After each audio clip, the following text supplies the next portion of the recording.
नमो ओं विष्णुपादाय कृष्णपृष्ठाय भूतले श्रीमते भक्तिवेदान्तस्वामीति नामिने नमस्ते सरस्वती देवे गौरवाणी प्रचारिणे निर्विशेषशून्यवादी पाश्चात्यदेशतारिणे जय श्री कृष्ण चैतन्य प्रभु नित्यानंद श्री अद्वैत गदाधर शिवासादि श्री गौर भक्तवृंद हरे कृष्णा कृष्ण कृष्ण हरे हरे हरे राम राम राम हरे हरे।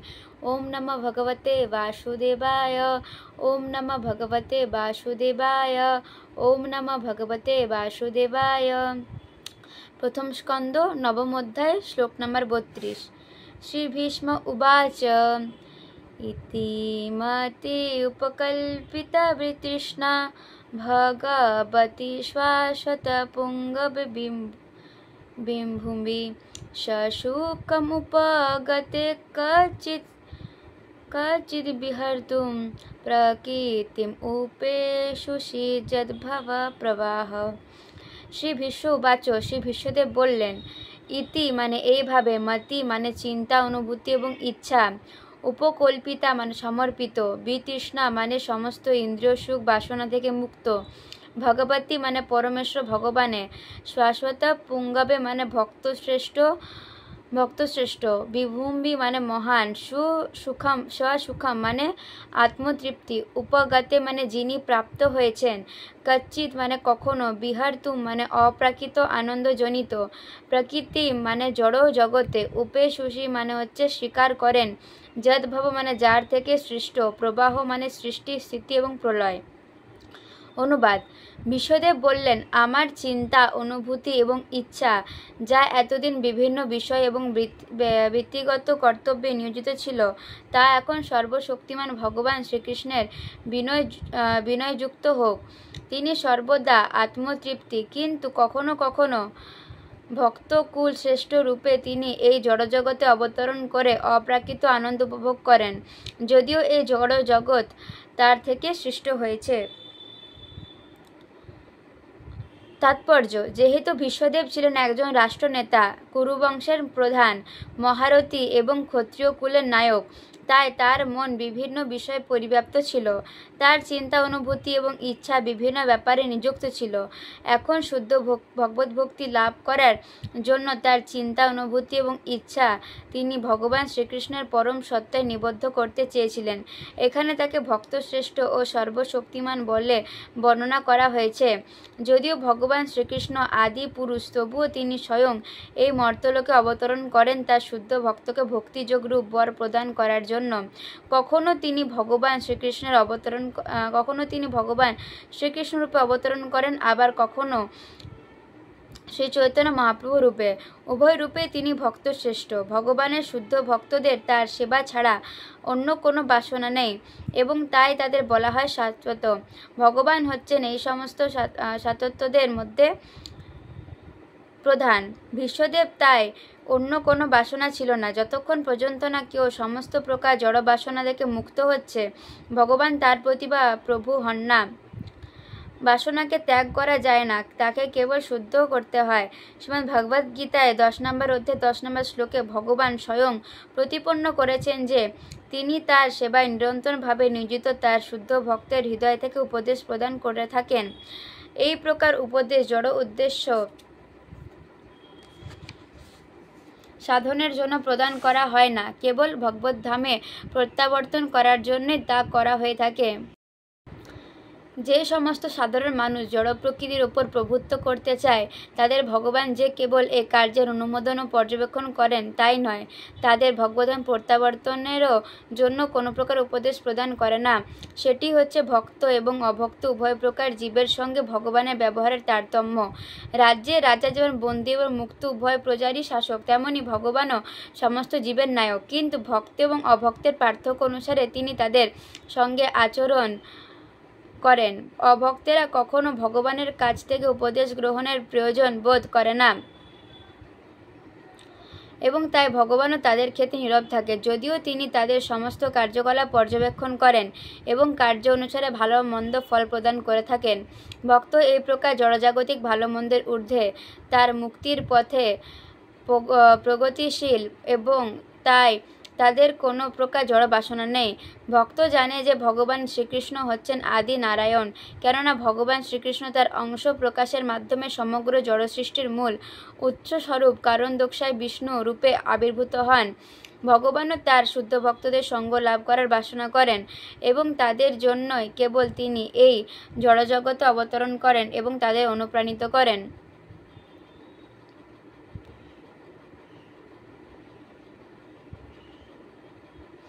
এবং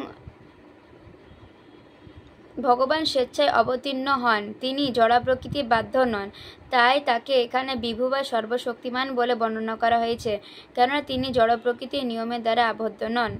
শ্লোক নম্বর 33। ত্রিভুবন কমানম তমালবন্নম রবি করগৌরবরম্বরম দধানে বপু অলকুলাবৃতনন अज्वम বিজয় সখেরতি অস্তু মে অনবদ্য। ত্রিভুবন মানে ত্রিলোক, কমনম মানে সর্বাপেক্ষা কমনীয়, তমাল বন্যা মানে তমাল বৃক্ষের মতো নীলাভ বর্ণ, রবি কর মানে সূর্য কিরণ, গৌর মানে স্বর্ণাভ বর্ণ, বরম্বরা মানে উজ্জ্বল বসন, দধানে মানে পরিহিত, বপু মানে দেহ, অলক মানে অলকুল আবৃত মানে কুঞ্চিত কেশরাশির দ্বারা আবৃত, অনন অজ্বম মানে মুখপদ্ম, বিজয় সখে মানে অর্জুনের সখা, রতি অস্তু মানে তার প্রতি আসক্তি হোক, মে মানে আমার, অনবদ্য মানে কর্মফলে বাসনা রহিত। অনুবাদ: ত্রিলোকের মানে স্বর্গ, মর্ত্য এবং পাতালের মধ্যে সবচেয়ে সুন্দর, তমালের মতো নীলাভ বর্ণযুক্ত, সূর্যকিরণের মতো নির্মল দীপ্ত বসনে বিভূষিত এবং কুঞ্চিত কেশদামে আবৃত, মুখপদ্ম সমন্বিত দিব্য শরীরধারী এই অর্জুন সখা শ্রীকৃষ্ণের প্রতি আমার কর্মফল বাসনারহিত চিত্তবৃত্তি আসক্তি লাভ করুক। তাৎপর্য: ভগবান শ্রীকৃষ্ণ যখন তার নিজ অন্তরঙ্গ আনন্দ সুখে ধরাধামে আবির্ভূত হন, তিনি তা করে থাকেন তার অন্তরঙ্গ শক্তির সহায়তায়। তার অপ্রাকৃত দেহের আকর্ষণীয় বৈশিষ্ট্যসমূহ সমগ্র ত্রিভুবনে যথা স্বর্গ, মর্ত্য এবং পাতাল অত্যন্ত আকাঙ্ক্ষিত বস্তু।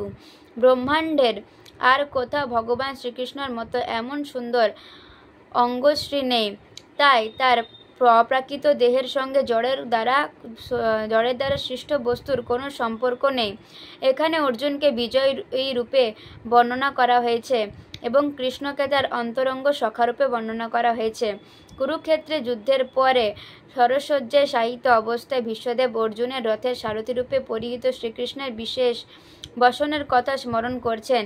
যখন অর্জুন এবং ভীষ্মদেবের মধ্যে যুদ্ধ হচ্ছিল, সেই সময় কৃষ্ণের উজ্জ্বল বসনের প্রতি ভীষ্মদেবের দৃষ্টি আকর্ষণ হয়েছিল এবং পরোক্ষভাবে তিনি তার তথাকথিত প্রতিদ্বন্দ্বী অর্জুনের প্রশংসা করেছিলেন ভগবানকে তার সখারূপে লাভ করার জন্য। অর্জুন সকল সময় বিজয়ী ছিলেন, কেননা ভগবান ছিলেন তার সখা।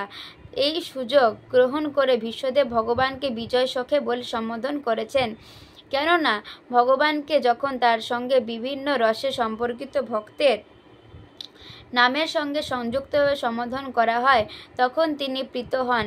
যখন শ্রীকৃষ্ণ অর্জুনের সারথিরূপে বিলাস করছিলেন, তখন তার বসনে সূর্যরশ্মি বিচ্ছুরিত হচ্ছিল এবং এই প্রকার রশ্মি বিচ্ছুরণের ফলে যে অপূর্ব বর্ণের সৃষ্টি হয়েছিল তা ভীষ্মদেব কখনো ভুলতে পারেনি।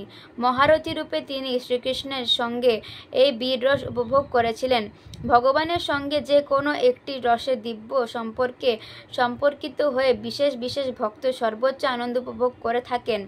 অল্প বুদ্ধি সম্পন্ন জড়জাগতিক মানুষেরা যারা ভগবানের সঙ্গে এই প্রকার দিব্য সম্পর্কের ভাব কৃত্রিমভাবে প্রদর্শন করে থাকে, তারা ব্রজধামের গোপিকাদের অনুকরণ করে সরাসরি মাধুর্য রসে প্রবেশ করতে চায়। ভগবানের সঙ্গে এই প্রকার লঘু সম্পর্ক প্রদর্শন জড়বাদীদের হীন মনোবৃত্তির প্রকাশ করে থাকে, কেননা যারা ভগবানের সঙ্গে মাধুর্য রসের সম্পর্কে আস্বাদন করছে তারা জড় জাগতিক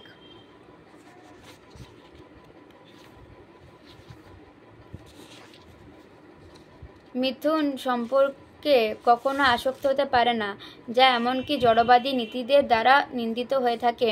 কোনো বিশেষ জীবের সঙ্গে পরমেশ্বর ভগবান নিত্য সম্পর্ক বিবর্ধিত হয়ে থাকে। পরমেশ্বর ভগবানের সঙ্গে জীবের প্রকৃত সম্পর্ক 5টি মুখ্য রসে যে কোনো একটিতে ভিত্তি করে গড়ে ওঠে এবং প্রকৃত ভক্তের কাছে তার অপ্রাকৃত তারতম্যের কোনো পার্থক্য অনুভব হয় না। বিশ্বদেব তার প্রকৃত উদাহরণ, এবং এটি অত্যন্ত সতর্কতার সঙ্গে লক্ষ্য করা উচিত যে কেমনভাবে সে মহারথী ভগবানের সঙ্গে অপ্রাকৃত সম্পর্কিত ছিলেন। শ্লোক নম্বর 34। युधितुरगरजविधुष्ट भीष्मक कचलुलितश्रमबारि अलङ्कृत अश्ये ममानिशितो शरविविधमान त्वचि बिलश्चत् कवचे हस्त कृष्ण आत्मा। যুধি মানে রণক্ষেত্রে, তুরগ মানে অশ্ব, রজ মানে ধূলি, বিদুষ্র মানে ধূসরিত, বিষ্পক মানে কুঞ্চিত, কচ মানে কেশ, লুলিত মানে অবিন্যস্ত, শ্রববারি মানে শ্বেত, অলঙ্কৃত মানে শোভিত, অশ্ব মানে মুখমণ্ডলে, মম মানে আমার, নিশিত মানে তীক্ষ্ণ, সরো মানে বাণের দ্বারা, বিবিধ মান মানে বিদ্ধ, ত্বচি মানে ত্বকে, বিলাসদ মানে উপভোগ্য, কবচে মানে বর্ম, অস্তু মানে হোক, কৃষ্ণ মানে শ্রীকৃষ্ণ, আত্মা মানে মন। অনুবাদ: যুদ্ধক্ষেত্রে যেখানে শ্রীকৃষ্ণ সখ্যবশত অর্জুনের রথের সারথি হয়েছিলেন, শ্রীকৃষ্ণের আলুলায়িত কেশরাশি অশ্বধূরস্থিত ধূলির দ্বারা ধূসর বর্ণ ধারণ করেছিল এবং পরিশ্রমের ফলে তার মুখমণ্ডল ঘর্মবিন্দুর দ্বারা সিক্ত হয়েছিল। তার এই সমস্ত শোভা আমরা তীক্ষ্ণ স্বরঘাতের ক্ষত চিহ্নাদির দ্বারা প্রকটিত হয়ে তার উপভোগ্য হয়েছিল। সেই শ্রীকৃষ্ণের প্রতি আমার চিত্ত ধাবিত হোক। তাৎপর্য: ভগবান সচ্চিদানন্দ স্বরূপ। যখন শান্ত, দাস্য, সখ্য, বাৎসল্য এবং মাধুর্য এই 5টি মুখ্য রসে যে কোনো একটি রসে বাস্তবিক প্রেম এবং অনুরাগ সহকারে ভগবানের চিন্ময় প্রেমময় সেবা সম্পাদন করা হয়, ভগবান তখন তা গ্রহণ করেন। শ্রী বিশ্বদেব ছিলেন দাস্য রসে ভগবানের একজন মহান ভক্ত। তাই ভগবানের চিন্ময় শরীরে প্রতি তার তীক্ষ্ণ স্বর নিক্ষেপ অন্য ভক্তের দ্বারা তার প্রতি কোমল পুষ্প নিবেদনের সমান। এখানে মনে হয় যে ভগবানের প্রতি বিশ্বদেব যে আচরণ করেছিলেন সেজন্য তিনি অনুতপ্ত, কিন্তু প্রকৃতপক্ষে ভগবানের সত্তা চিন্ময় হওয়ার ফলে তার সেই অঙ্গ কোনোরকম বেদনা অনুভব করেনি। তার দেহ জড় নয়, তিনি স্বয়ং এবং তার দেহ উভয় স্বরূপ চিন্ময়। চেতন আত্মাকে কখনো কাটা যায় না, পোড়ানো যায় না, শুকোনো যায় না, ভেজানো যায় না ইত্যাদি। সে কথা স্পষ্টভাবে শ্রীমদ্ ভগবদ্ গীতায় বিশ্লেষণ করা হয়েছে। স্কন্দ পুরাণেও সে কথা উল্লেখ করা হয়েছে, যেখানে বলা হয়েছে যে আত্মাকে সর্বদাই নিষ্কলুষ এবং অবিনাশী, তাকে কখনো ক্লেশ দেওয়া যায় না এবং তাকে কখনো শুকানোও যায় না। ভগবান শ্রীবিষ্ণু যখন অবতার রূপে আমাদের সম্মুখে প্রকট হন, তখন তাকে জড় বিষয়ে লিপ্ত একটি বদ্ধজীবের মতো মনে হয়, যারা ভগবানকে হত্যা করার জন্য সর্বদা তৎপর, এমনকি যারা তাকে আবির্ভাবের মুহূর্ত থেকে হত্যা করতে চায়। সেই অসুর বা নাস্তিকদের বিমোহিত করার জন্য তিনি এভাবে লীলাবিলাস করেন। কংস কৃষ্ণকে হত্যা করতে চেয়েছিলেন এবং রাবণ রামচন্দ্রকে হত্যা করতে চেয়েছিল। মূর্খতাবশত তারা জানতো না যে ভগবানকে কখনো হত্যা করা যায় না, কেননা চিন্ময় বস্তু অবিনাশী। তাই অভক্ত নাস্তিকদের কাছে বিশ্বদেব কর্তৃক ভগবান শ্রীকৃষ্ণের দেহবানের দ্বারা বিদ্ধ হওয়া এক বিভ্রান্তিকর সমস্যা, কিন্তু ভক্ত বা মুক্ত আত্মাগণ তাতে বিভ্রান্ত হন না।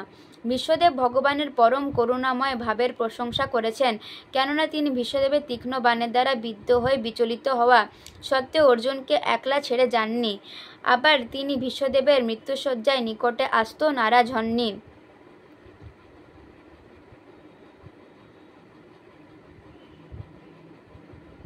যদিও কুরুক্ষেত্রের যুদ্ধের সময় বিশ্বদেব তার প্রতি দুর্ব্যবহার করেছিলেন, এখানে বিশ্বদেবের অনুতাপ এবং ভগবানের করুণাময় ভাবের দৃশ্যটি অতুলনীয়।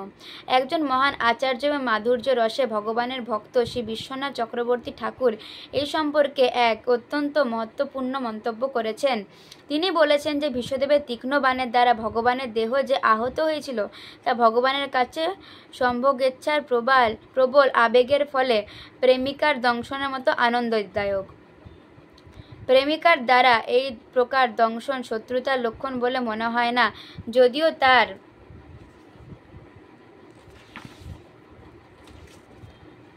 ফলে দেহ ক্ষত হয় তাই ভগবান এবং তার শুদ্ধ ভক্ত ভীষ্মদেবের মধ্যে যে যুদ্ধ হয়েছিল তা ছিল দিব্য আনন্দের আদান প্রদান।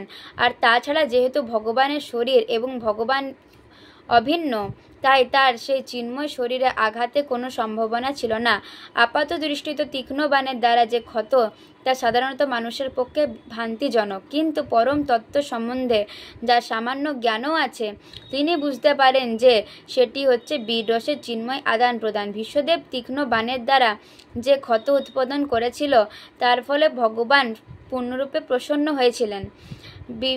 বিবিধমান শব্দটি তাৎপর্যপূর্ণ, কেননা ভগবানের ত্বক ভগবান থেকে ভিন্ন নয়।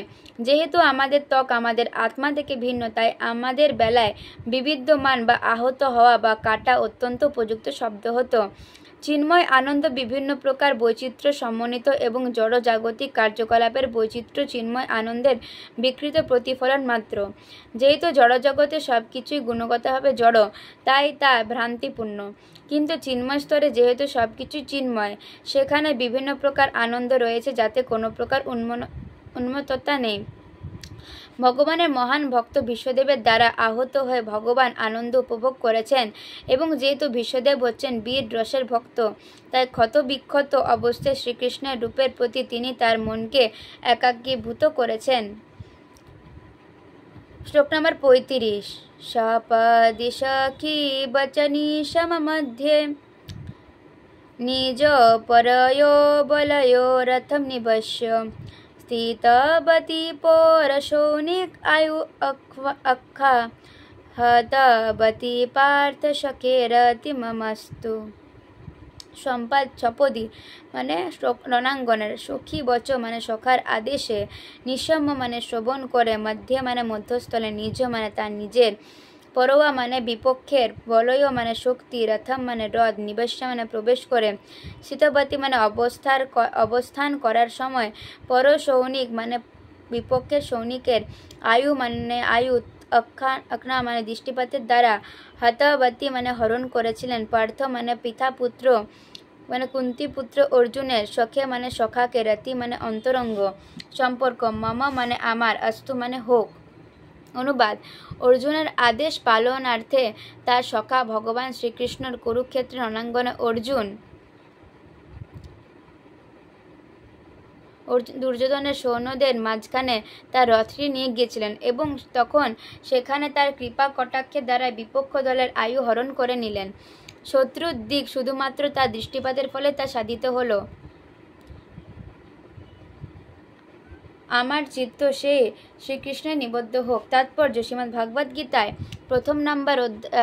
প্রথম অধ্যায় 21 থেকে 95 শ্লোকে অর্জুন অচ্যুত ভগবান শ্রীকৃষ্ণকে আদেশ দিয়েছিলেন তার রথ দুই পক্ষের সৈন্যদের মাঝখানে স্থাপন করতে। তিনি তাকে বলেছিলেন যুদ্ধে যে সমস্ত শত্রুদের সঙ্গে তাকে বোঝাপড়া করতে হবে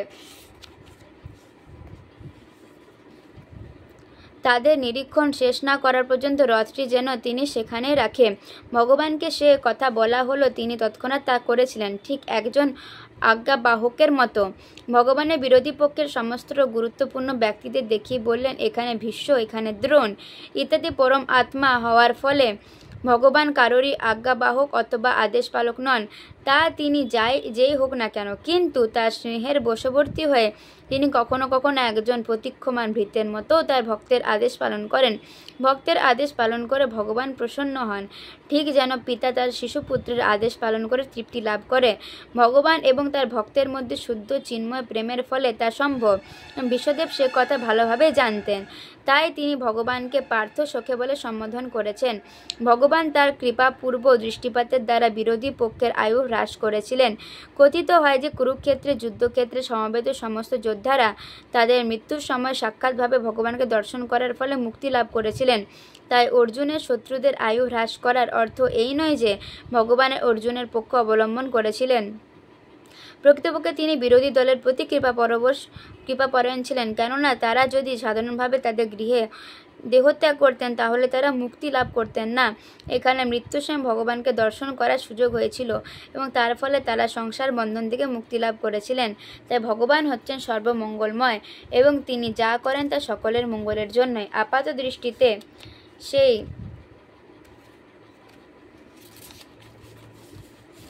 আয়োজন হয়েছিল তার অন্তরঙ্গ সখা অর্জুনের বিজয়ের জন্য, কিন্তু প্রকৃতপক্ষে তা ছিল অর্জুনের শত্রুদের মঙ্গলের জন্য।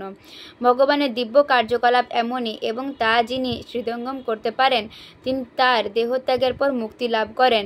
ভগবান কোনো অবস্থাতে ভুল করেন না, কেননা তিনি পরম তত্ত্ব হওয়ার ফলে সর্বদাই মঙ্গলময়। শ্লোক নম্বর 36। ব্যবহিত প্রেতনামুখম নিরীক্ষ সজনবদ্ধ্যাদ বিমুখস্য দোষবুদ্ধ্য কুমাতিমা আহরত আত্মবিদ্যয়া চরণরতি পরমশ্বতস্য মে অস্তু। ব্যবহিত মানে দূরে অবস্থিত হয়ে, প্রীতনা মানে সৌনগণ, মুখ মানে মুখগুলির, নিরীক্ষ মানে দর্শন করে, স্বজন মানে আত্মীয় স্বজনদের, বদ্ধাত মানে বজ্জনিত, বিমুখস্য মানে বিমুখ, দোষ বুদ্ধ মানে কলুষিত বুদ্ধি বৃত্তি, কুমতিমা মানে কুবুদ্ধি, অহরত মানে দূর করেছিলেন, আত্মবিদ্যয়া মানে অপ্রাকৃত জ্ঞানের প্রভাবে, য মানে যিনি, চরণ মানে চরণে, রতি মানে আকর্ষণ, পরমশ্চ মানে পরমেশ্বরের, তস্য মানে তার, মে মানে আমার, অস্তু মানে হোক। অনুবাদ: দূরস্থিত বৃহৎ সেনাবাহিনীর মুখগুলি এবং সেই সেনাবাহিনীর অগ্রভাগ গস্থিত স্বজন বীর পুরুষদের দর্শন করে আপাত অজ্ঞানের ফলে কলুষিত বুদ্ধির প্রভাবে অর্জুন যখন মনে করেছিলেন যে আত্মীয় স্বজনের বিনাশের ফলে তার পাপ হবে, তখন অপ্রাকৃত জ্ঞান দান করে যিনি সেই অজ্ঞানতা দূর করেছিলেন, সেই শ্রীকৃষ্ণের শ্রীপাদ পদ্মে আমার আসক্তি বিজয় হোক। তাৎপর্য: রাজা এবং সেনাপতিদের যুদ্ধের সময় সৈন্যদের সম্মুখে থাকতে হয়, সেটি প্রকৃত যুদ্ধের প্রথা। রাজা এবং সেনাপতিরা এখনকার মতো তথাকথিত রাষ্ট্রপতি বা প্রতিরক্ষা মন্ত্রী ছিলেন না। সাধারণত সৈনিক এবং ভাড়াটে সৈনিকেরা যখন শত্রুর সঙ্গে সম্মুখে সমরে প্রবৃত্ত হতো তখন তারা বাড়িতে বসে থাকতেন না। সেটি আধুনিক গণতন্ত্রের রীতি হতে পারে, কিন্তু যখন প্রকৃত রাজতন্ত্র প্রচলিত ছিল তখন যোগ্যতা বিচার না করে কতকগুলি কাপুরুষকে ভোট দিয়ে রাজপথে অভিষিক্ত করা হতো না। কুরুক্ষেত্রের যুদ্ধে স্পষ্টভাবে দেখা গিয়েছে যে দ্রোণ, ভীষ্ম, অর্জুন, দুর্যোধন আদি উভয় পক্ষের নেতারা কেউই ঘুমোচ্ছিলেন না। তারা সকলেই সক্রিয়ভাবে সেই যুদ্ধে অংশগ্রহণ করেছিলেন এবং সেই যুদ্ধটি মনোনয় করা হয়েছিল লোকালয় থেকে বহু দূরে। তা থেকে বোঝা যায় যে নির্দোষ নাগরিকেরা প্রতিদ্বন্দ্বী রাজাদের মধ্যে যুদ্ধের সমস্ত প্রভাব থেকে নিরাপদ থাকতেন। সেই যুদ্ধে যে কী হবে তা দেখার আবশ্যকতা নাগরিকদের ছিল না। তাদের কর্তব্য ছিল উপার্জনের 1/4 শাসককে দেওয়া, তা তিনি অর্জুনই হন বা দুর্যোধনই হন। কুরুক্ষেত্রের যুদ্ধে উভয় পক্ষের সেনাপতিরাই সামনাসামনি দাঁড়িয়েছিলেন এবং গভীর সহানুভূতি সহকারে অর্জুন তাদের দেখিয়েছিলেন এবং অনুতাপ করেছিলেন যে সাম্রাজ্য লাভের জন্য তিনি সেই যুদ্ধে তার সমস্ত আত্মীয় স্বজনদের হত্যা করতে উদ্যত হয়েছিলেন। দুর্যোধনের বিশাল সেনাবাহিনীর ভয়ে তিনি ভীত হননি। পক্ষান্তরে ভগবানের একজন কৃপাপরবশ ভক্তরূপে জড়জাগতিক বিষয়সমূহ পরিত্যাগ যার কাছে স্বাভাবিক, তিনি জাগতিক বিষয় লাভের জন্য যুদ্ধ না করতে মনস্থ করেছিলেন। কিন্তু জ্ঞানের অভাবের ফলে তিনি এইভাবে বিবেচনা করেছিলেন এবং তাই এখানে বলা হয়েছে যে তার বুদ্ধি কলুষিত হয়েছিল। তার বুদ্ধি অবশ্য কখনোই কলুষিত হতে পারে না, কেননা তিনি ছিলেন ভগবানের ভক্ত এবং ভগবানের নিত্যসঙ্গী, যা শ্রীমদ্ ভগবদ্গীতা 4th অধ্যায়ে স্পষ্টভাবে উল্লেখ করা হয়েছে। অর্জুনের বুদ্ধি আপাত দৃষ্টিতে কলুষিত হয়েছে, কেননা তা হলে দেহাত্ম বুদ্ধির দ্বারা জড়জগতের বন্ধনে আবদ্ধ কলুষিত বদ্ধ জীবেদের কল্যাণের জন্য শ্রীমদ্ ভগবদ্গীতার উপদেশ দেওয়ার সুযোগ হতো না। এই জগতের বদ্ধ জীবেদের জন্য শ্রীমদ্ ভগবদ্গীতা দান করা হয়েছিল যাতে তারা দেহাত্ম বুদ্ধির ভ্রান্ত ধারণা থেকে মুক্ত হয়ে পরমেশ্বর ভগবানের সঙ্গে তাদের নিত্য সম্পর্ক স্থাপন করতে পারে। ভগবান আত্মবিদ্য দান করেছিলেন ব্রহ্মাণ্ডের সমস্ত স্থানের সমস্ত জীবের মঙ্গলের জন্য। শ্লোক নাম্বার 37। শনিগমম আপহায় মৎপ্রতিজ্ঞাম ঋতম অধিকর্তুম অবপ্লুত রথস্থো ধৃতো রথচারণ অভয়াদ চলদ্গুণ হরি ইব হন্তম ইভম গত উত্তরীয়। স্বনিগম মানে নিজের সত্য নিষ্ঠা, অপহায় মানে পরিত্যাগ করে, মত প্রতিজ্ঞা মানে আমার প্রতিজ্ঞা, ঋতম মানে বাস্তব, অধি মানে অধিক, কর্তুম মানে করার জন্য, অপব্লুত মানে নেমে এসে, রথস্থ মানে রথ থেকে, ধৃত মানে গ্রহণ করে, রথ মানে রথের, চরণ মানে চাকা, উভয়াত মানে ছুটে গিয়েছিলেন, দগ্গু মানে পৃথিবী কম্পিত করে, হরি মানে সিংহ, ইব মানে মতো, হস্তুম মানে হত্যা করার জন্য, ইভম মানে হস্তি, গত মানে পতিত, উত্তরীয় মানে উত্তরীয়। অনুবাদ: আমার অভিলাষ পূর্ণ করার জন্য তিনি তার নিজের প্রতিজ্ঞা ভঙ্গ করেও রথ থেকে নেমে এসে রথের চাকা তুলে নিয়েছিলেন এবং হস্তিকে বধ করার জন্য প্রবল বেগে ধাবমান সিংহের মতো পৃথিবী কম্পিত করে তিনি আমার দিকে ধাবিত হয়েছিলেন। তখন তার উত্তরীয় খানিও তার শরীর থেকে পথে পড়ে গিয়েছিল। তাৎপর্য: কুরুক্ষেত্রের যুদ্ধ সামরিক নীতির ভিত্তিতে সংগঠিত হলেও তা বন্ধুদের মধ্যে লড়াইয়ের মতো খেলোয়াড়ি মনোভাব নিয়ে হয়েছিল। দুর্যোধন ভীষ্মদেবের সমালোচনা করে তার বিরুদ্ধে অভিযোগ করেছিল যে অর্জুনের প্রতি বাৎসল্য স্নেহের বশে তিনি তাকে হত্যা করতে চাইছেন না। যুদ্ধ করার ব্যাপারে ক্ষত্রিয় কখনো কোনো রকম অপমান সহ্য করতে পারেন না। ভীষ্মদেব তাই প্রতিজ্ঞা করেছিলেন যে তার পরের দিন বিশেষ অস্ত্রের দ্বারা পাণ্ডবদের বধ করবেন। দুর্যোধন তা শুনে অত্যন্ত খুশি হয়েছিল এবং সেই বাণীগুলি পরের দিন যুদ্ধের সময় তাকে দেওয়ার জন্য নিজের কাছে রেখে দিয়েছিল। অর্জুন কৌশলে সেই বাণগুলি পরের দিন যুদ্ধের সময় তাকে দেওয়ার জন্য নিজের কাছে রেখে নিয়েছিল। অর্জুন কৌশলে সেই বাণগুলি দুর্যোধনের কাছ থেকে নিয়ে নিয়েছিল এবং ভীষ্মদেব বুঝতে পেরেছিল যে সেটি ছিল শ্রীকৃষ্ণের ছলনা। তাই তিনি প্রতিজ্ঞা করেছিলেন যে পরের দিন শ্রীকৃষ্ণকে অস্ত্র ধারণ করতে হবে, নতুবা তার সখা অর্জুনের মৃত্যু হবে।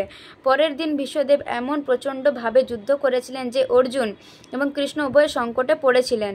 অর্জুন প্রায় পরাজিত হয়েছিলেন। পরিস্থিতি এমনই সংকটজনক হয়েছিল যে পর মুহূর্তে অর্জুন ভীষ্মদেব কর্তৃক নিহত হতেন।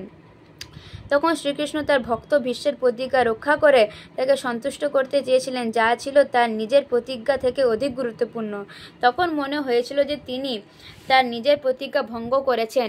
কুরুক্ষেত্রে যুদ্ধের পূর্বে তিনি প্রতিজ্ঞা করেছিলেন যে তিনি অস্ত্র ধারণ করবেন না এবং কোনো পক্ষেরই হয়ে তার শক্তি ব্যবহার করবেন না। কিন্তু অর্জুনকে রক্ষা করার জন্য তিনি রথ থেকে নেমে এসেছিলেন এবং রথের চাকা তুলে নিয়ে হস্তিকে বধ করার জন্য একটি ধাবমান সিংহের মতো ক্রোধান্বিতভাবে দ্রুত বেগে ভীষ্মদেবের প্রতি ধাবিত হয়েছিলেন।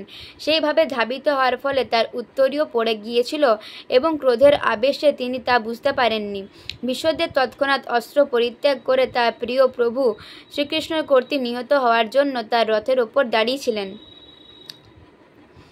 সেদিনকার মতোই সেখানে যুদ্ধের সমাপ্তি হয় এবং অর্জুন রক্ষা পান। অবশ্য অর্জুনের নিহত হওয়ার কোনো সম্ভাবনা ছিল না, কেন পরমেশ্বর ভগবান স্বয়ং তার রথে ছিলেন। কিন্তু যেহেতু ভীষ্মদেব দেখতে চেয়েছিলেন যে ভগবান শ্রীকৃষ্ণ তার সখাকে রক্ষা করার জন্য অস্ত্র ধারণ করুন, তাই ভগবান সেই পরিস্থিতির সৃষ্টি করেছিলেন যাতে মনে হয়েছিল যে অর্জুনের মৃত্যু আসন্ন। ভগবান ভীষ্মদেবের সামনে দাঁড়িয়ে তাকে দেখাতে চেয়েছিলেন যে তার প্রতিজ্ঞা রক্ষার জন্য তিনি চক্র ধারণ করেছেন। শ্লোক নম্বর 38। শীত বিশিখ হত বিশীর্ণ দংশ ক্ষত্বজ পরিপ্লুত আততায়িন্মে প্রসভম অভিশরা শশরা মদ্বদ অর্থম স্বভাবতু মে ভগবান গতি মুকুন্দ। শীত মানে তীক্ষ্ণ, বিশিখ মানে বাণ, হত মানে আহত হয়ে, বিশীর্ণ দংশ মানে বিধ্বস্ত বর্ম, ক্ষতজ মানে ক্ষত থেকে, পরিপ্লুত মানে রক্তাক্ত, আততায়ীন মানে প্রচণ্ডভাবে আক্রমণকারী, মে মানে আমার, প্রসভম মানে বিক্ষুব্ধভাবে, অভিশসার মানে অভিমুখে আসতে লাগলেন, মতবদ অর্থম মানে আমাকে হত্যা করার জন্য, স মানে তিনি, ভবতু মানে হোক, মে মানে আমার, ভগবান মানে পরমেশ্বর ভগবান, গতি মানে চরম লক্ষ্য, মুকুন্দ মানে মুক্তিদাতা। অনুবাদ: রণক্ষেত্রে আমার তীক্ষ্ণ স্বরে ক্ষত বিক্ষত হয়ে তার বিধ্বস্ত বর্ম নিয়ে রক্তাক্ত কলেবরে যেন রাগান্বিত হয়ে আমাকে বধ করার জন্য প্রবল বেগে আমার দিকে ছুটে এলেন সেই মুক্তিদাতা ভগবান মুকুন্দ পরমেশ্বর শ্রীকৃষ্ণকে আমার পরম গতি হোক। শ্রীকৃষ্ণ আমার পরম গতি হন। তাৎপর্য: কুরুক্ষেত্রে যুদ্ধক্ষেত্রে ভগবান শ্রীকৃষ্ণ এবং বিশ্বদেবের আচরণ অত্যন্ত আকর্ষণীয়। কেননা তখন মনে হয়েছিল যে ভগবান শ্রীকৃষ্ণ যেন অর্জুনের প্রতি পক্ষপাতিত্ব করেছেন এবং বিশ্বের প্রতি বৈরী ভাব প্রদর্শন করেছেন। কিন্তু প্রকৃতপক্ষে তার মহান ভক্ত বিশ্বদেবের প্রতি বিশেষ অনুগ্রহ প্রদর্শনের জন্যই তিনি সেভাবে আচরণ করেছিলেন। সেই আচরণের সবচাইতে বড় বৈশিষ্ট্য হচ্ছে এই যে ভক্ত ভগবানের প্রশ্নতে বিধানের জন্য তার শত্রুতা করাও অভিনয় করে। ভগবান পরম তত্ত্ব হওয়ার ফলে তার শত্রুর ভূমিকায় অভিনয়কারী শুদ্ধ ভক্তের সেবা গ্রহণ করতে পারে। পরমেশ্বর ভগবানের কোনো শত্রু থাকতে পারে না এবং তথাকথিত শত্রু কখনো তার অনিষ্ট করতে পারে না, কেননা তিনি হচ্ছেন অজিত। কিন্তু তবুও তার শুদ্ধ ভক্ত যখন একজন শত্রুর মতো তাকে প্রহার করে অথবা উচ্চ পদ থেকে তাকে তিরস্কার করে, তখন তিনি সেই আচরণের ফলে আনন্দ উপভোগ করেন। যদিও ভগবানের থেকে উচ্চতর আর কেউ হতে পারে না। এগুলি হচ্ছে ভক্তের সঙ্গে ভগবানের অপ্রাকৃত আচরণের আদান প্রদান। আর যাদের শুদ্ধ ভক্তি সম্বন্ধে কোনো ধারণা নেই, তারা এই আচরণের রহস্য ভেদ করতে পারে না। বিশ্বদেব একজন বীর যোদ্ধার ভূমিকায় অভিনয় করেছিলেন এবং তিনি জ্ঞাতসারে ভগবানের শরীর বাণের দ্বারা বিদ্ধ করেছিলেন, যাতে সাধারণ দৃষ্টিতে মনে হয় যেন ভগবান আহত হয়েছেন, কিন্তু প্রকৃতপক্ষে তার কেবল অভক্তের বিভ্রান্ত করার জন্য। ভগবানের পূর্ণ চিন্ময় দেহ কখনো আহত হতে পারে না এবং ভক্তও কখনো ভগবানের শত্রু হতে পারে না। তা যদি হতো তাহলে বিশ্বদেব কখনো সেই ভগবানকে তার জীবনের পরম গতি বলে আকাঙ্ক্ষা করতেন না। বিশ্বদেব যদি ভগবানের শত্রু হতেন তাহলে ভগবান শ্রীকৃষ্ণ বিনা প্রয়াসে তাকে হত্যা করতে পারতেন। তাকে রক্তাক্ত ও আহত অবস্থায় বিশ্বদেবের সম্মুখে আসার কোনো প্রয়োজন ছিল না, কিন্তু তা তিনি করেছিলেন কারণ শুদ্ধ ভক্ত কর্তৃক উৎপন্ন আঘাতের দ্বারা অলঙ্কৃত ভগবানের চিন্ময় সৌন্দর্য তার যোদ্ধা ভক্ত দর্শন করতে চেয়েছিলেন। এটি হচ্ছে ভগবান এবং তার সেবকের মধ্যে চিন্ময় রস বিনিময়ের পন্থা।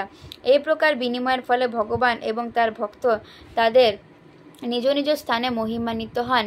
ভগবান এত ক্রুদ্ধ হয়েছিলেন যে বিশ্বদেবের প্রতি ধাবিত হওয়ার সময় অর্জুন তাকে বাধা দান করা সত্ত্বেও তিনি বিশ্বদেবের প্রতি ধাবিত হন।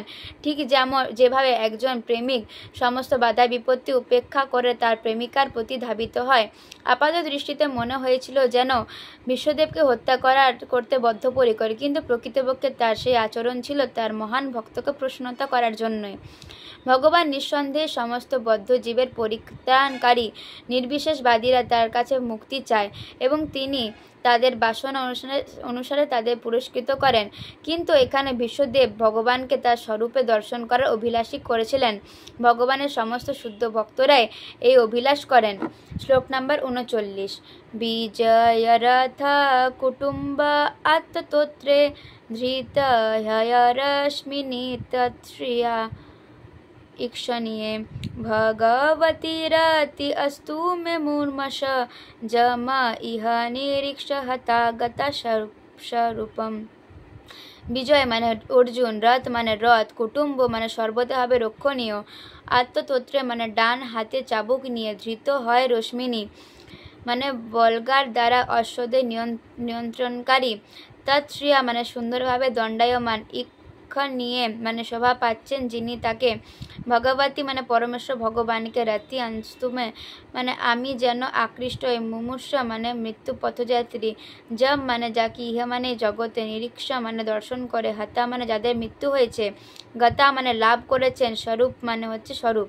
অনুবাদ: মৃত্যুর সময় পরমেশ্বর ভগবান শ্রীকৃষ্ণের প্রতি আমার চেতনা সম্পূর্ণরূপে আকৃষ্ট হোক। দক্ষিণ হস্তে চাবুক এবং বাম হস্তে অশ্ব বলগাধারী, সর্ব উপায়ে অর্জুনের রথে রক্ষাকারী, সারথী রূপে শোভমান শ্রীকৃষ্ণে আমি আমার চিত্ত একাগ্র করছি। কুরুক্ষেত্রের রণাঙ্গনে তাকে যারা দর্শন করতে মৃত্যুবরণ করেছিলেন তারা সকলেই তাদের স্বরূপ প্রাপ্ত হয়েছেন। ভগবানের শুদ্ধ ভক্ত প্রেমময়ী সেবায় ভগবানের সঙ্গে অপ্রাকৃত সম্পর্কে সম্পর্কিত হওয়ার ফলে তার অন্তরে নিরন্তর ভগবানের উপস্থিতি দর্শন করেন। এই প্রকার শুদ্ধ ভক্ত এক পলকের জন্য ভগবানকে বিস্মৃত হন না। একে বলা হয় সমাধি। যোগী তার ইন্দ্রিয়গুলিকে অন্য সমস্ত বিষয় থেকে নিয়ন্ত্রিত করে পরমাত্মায় একাগ্রীভূত করার প্রয়াস করে এবং তার ফলে তিনি চরমে সমাধি লাভ করেন। কিন্তু ভগবত ভক্ত ভগবানের দিব্য নাম, যশ, লীলা ইত্যাদি সহ তার সবিশেষ রূপ নিরন্তর স্মরণ করার মাধ্যমে অনেক সহজেই সমাধি লাভ করেন। তাই যোগীর ধ্যান এবং ভক্তের ধ্যান এক স্তরে নয়। যোগীর ধ্যান যান্ত্রিক, কিন্তু স্বতঃস্ফূর্ত অনুরাগের ফলে শুদ্ধ ভক্তের ভগবৎ প্রেম স্বাভাবিক। বিশ্বদেব ছিলেন একজন শুদ্ধ ভক্ত এবং একজন সেনানায়ক রূপে তিনি নিরন্তর যুদ্ধক্ষেত্রে অর্জুনের রথের সারথি এবং পার্থসারথি রূপে ভগবানকে স্মরণ করেছিলেন। তাই ভগবানের পার্থসারথি লীলাও নিত্য। কংসের কারাগারে তার জন্ম লীলা থেকে অন্তিমে মৌসুম লীলা পর্যন্ত ভগবানের সমস্ত লীলায় একে একে সমস্ত ব্রহ্মাণ্ডে আবর্তিত হয়, ঠিক যেমন ঘড়ির কাঁটা এক বিন্দু থেকে আরেক বিন্দুতে ঘুরে চলে। আর এই সমস্ত লীলায় পাণ্ডব এবং বিশ্বদেবের মতো ভগবানের সমস্ত পার্শ্বদেরা নিত্য সঙ্গী। তাই ভীষ্মদেব পার্থ সারথি রূপে ভগবানের সুন্দর স্বরূপ কখনো ভুলতে পারেননি, যা এমনকি অর্জুন পর্যন্ত দর্শন করতে পারেননি। অর্জুনের অবস্থা ছিল ভগবানের সুন্দর পার্থ সারথি রূপের পেছনে, কিন্তু ভীষ্মদেব ছিলেন ঠিক ভগবানের সম্মুখে। ভগবানের সেনাবেশী রূপ ভীষ্মদেব অর্জুনের থেকেও অধিক আনন্দ সহকারে দর্শন করেছিলেন। কুরুক্ষেত্রের যুদ্ধে সমস্ত সৈনিক এবং ব্যক্তিরা তাদের মৃত্যুর পর ভগবানের মতো তাদের চিন্ময় স্বরূপ লাভ করেছিলেন, কেননা তারা তখন প্রত্যক্ষভাবে ভগবানকে দর্শন করতে পেরেছিলেন। জলচর থেকে শুরু করে ব্রহ্মা পর্যন্ত বিবর্তনের চক্রে আবর্তিত বদ্ধজীবের সমস্ত রূপ হচ্ছে মায়া, অর্থাৎ কর্মের ফলে লব্ধ জড়া প্রকৃতির দান। বদ্ধজীবের জড়দেহগুলি কৃত্রিম বহিরাগত আবরণের মতো, এবং বদ্ধজীব যখন জড়া প্রকৃতির বন্ধন থেকে মুক্ত হয় তখন সে তার প্রকৃত স্বরূপ প্রাপ্ত হয়। নির্বিশেষবাদীরা ভগবানের নিরাকার ব্রহ্মজ্যোতি প্রাপ্ত হতে চায়, কিন্তু ভগবানের অংশস্বরূপ চিৎ স্ফুলিঙ্গের পক্ষে তা মোটেই স্বাভাবিক নয়। তাই নির্বিশেষবাদীরা পুনরায় অধঃপতিত হয়ে জড়স্বরূপ প্রাপ্ত হয়, যা চিন্ময় আত্মার পক্ষে অর্থহীন। ভগবানের তার আত্মার স্বরূপ অনুসারে বৈকুণ্ঠলোকে অথবা গোলোকে ভগবানের মতো চতুর্ভুজ অথবা দ্বিভুজ স্বরূপ চিন্ময় স্বরূপ প্রাপ্ত হন।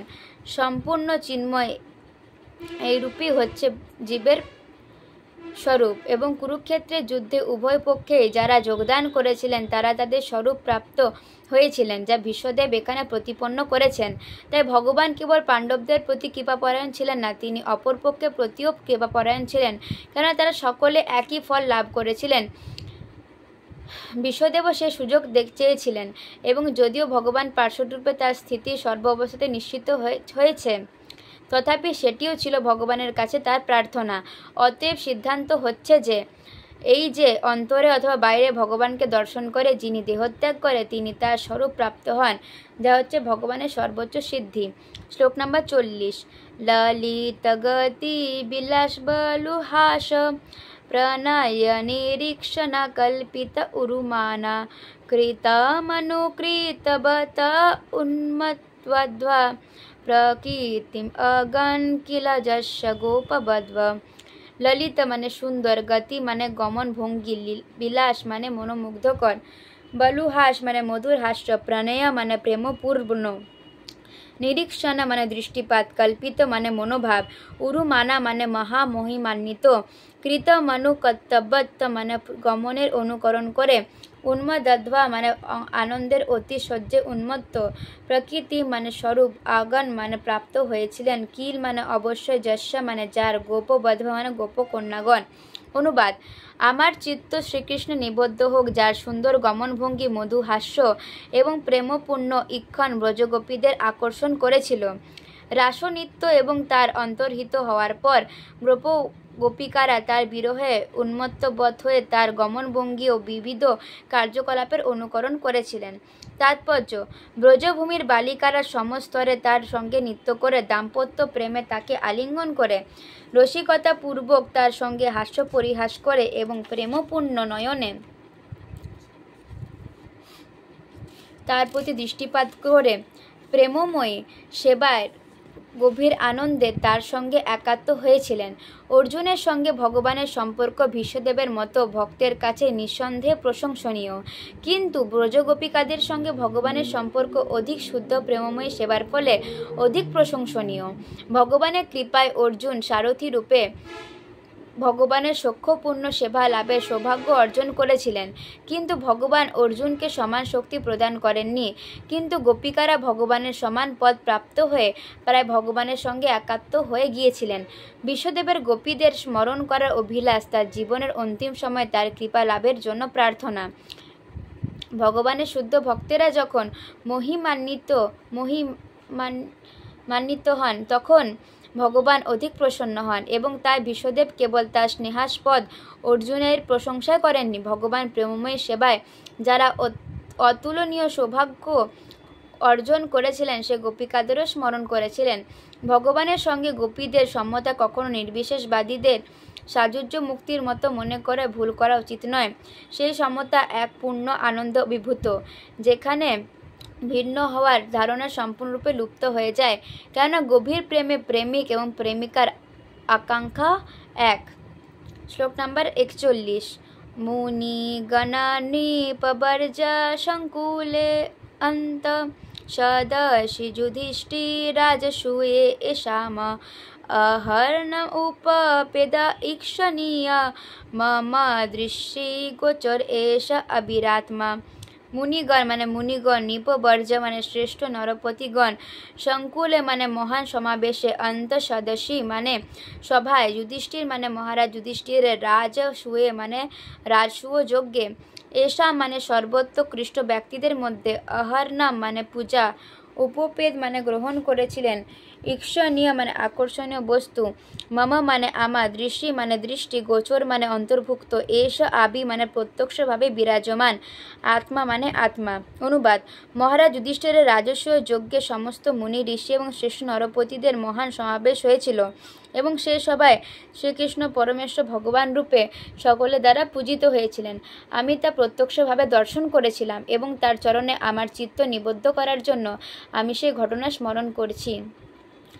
তাৎপর্য: কুরুক্ষেত্রের যুদ্ধের পর পৃথিবীর একচ্ছত্র সম্রাট মহারাজ যুধিষ্ঠির রাজসূয় যজ্ঞ অনুষ্ঠান করেছিলেন। তখনকার দিনে সিংহাসনে আরোহণ করার পর রাজা তার শ্রেষ্ঠত্ব ঘোষণা করার উদ্দেশ্যে একটি অশ্ব পৃথিবীর সর্বত্র বিচরণ করার জন্য ছেড়ে দিতেন, এবং কোনো রাজা অথবা রাজকুমারের স্বতন্ত্রতা ছিল সেই বিশেষ সম্রাটের আধিপত্য মেনে নেওয়া অথবা প্রতিবাদ করা। যিনি তার বিরোধিতা করতেন তাকে সম্রাটের সঙ্গে যুদ্ধ করতে হতো, এবং যুদ্ধ জয়ের মাধ্যমে তার শ্রেষ্ঠত্ব স্থাপন করতে হতো।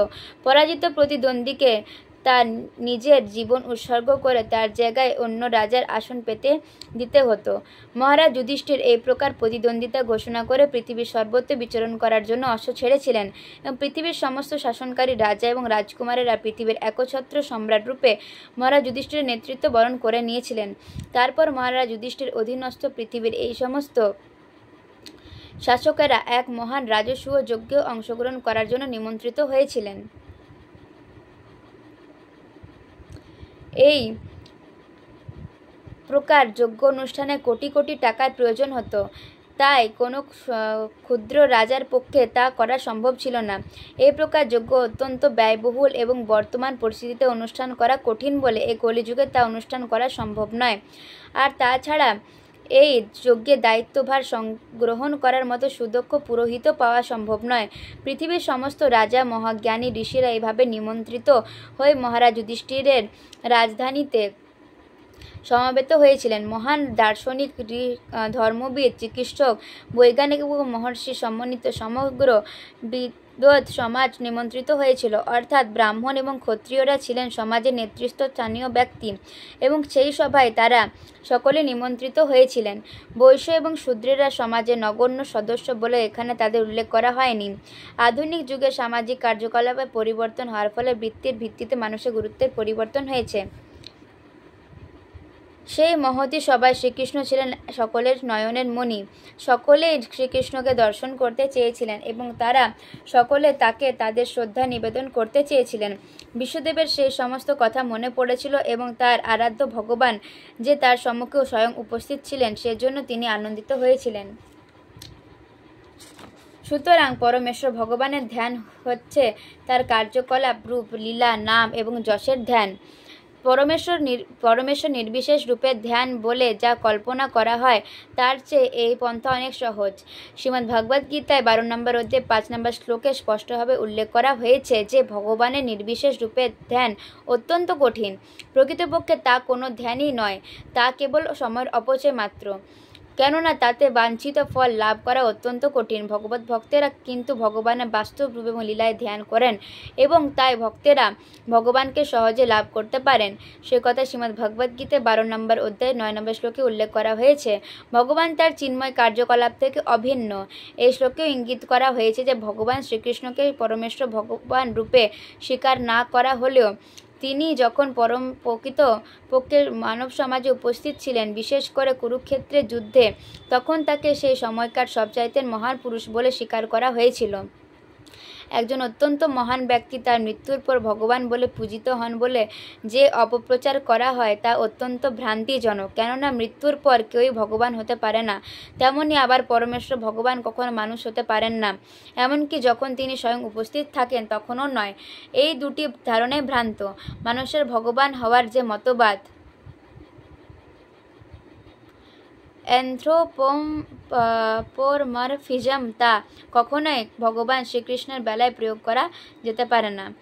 শ্লোক নম্বর 42। তমা ইমম আহম আজম শরীর ভজাম হৃদি ধিষ্ঠিতম আত্মকল্পিতানাম প্রতিদৃষ্টম ইব ন একথা अर्कम एकम সমাধিগত অস্মি বিধূত ভেদ মোহ।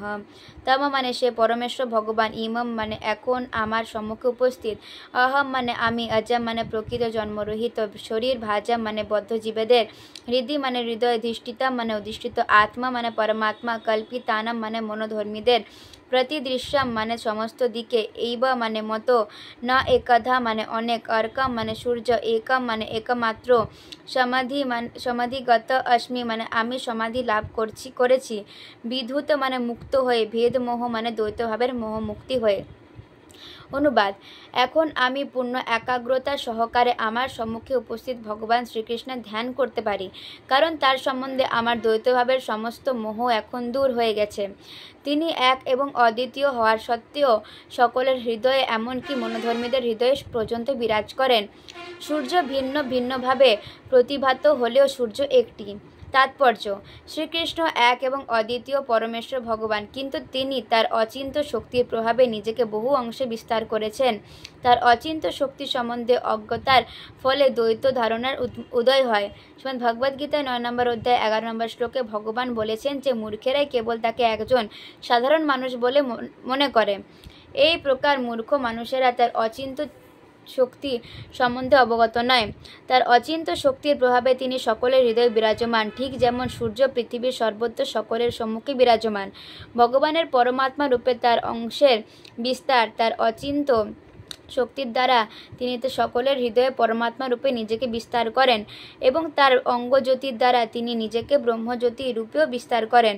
ব্রহ্ম সংহিতায় উল্লেখ করা হয়েছে যে ব্রহ্মজ্যোতি হচ্ছে তার অঙ্গজ্যোতি, তাই তিনি এবং তার দেহ নির্গত রশ্মি ছটা ব্রহ্মজ্যোতি অথবা তার অংশ পরমাত্মার মধ্যে কোনো পার্থক্য নেই।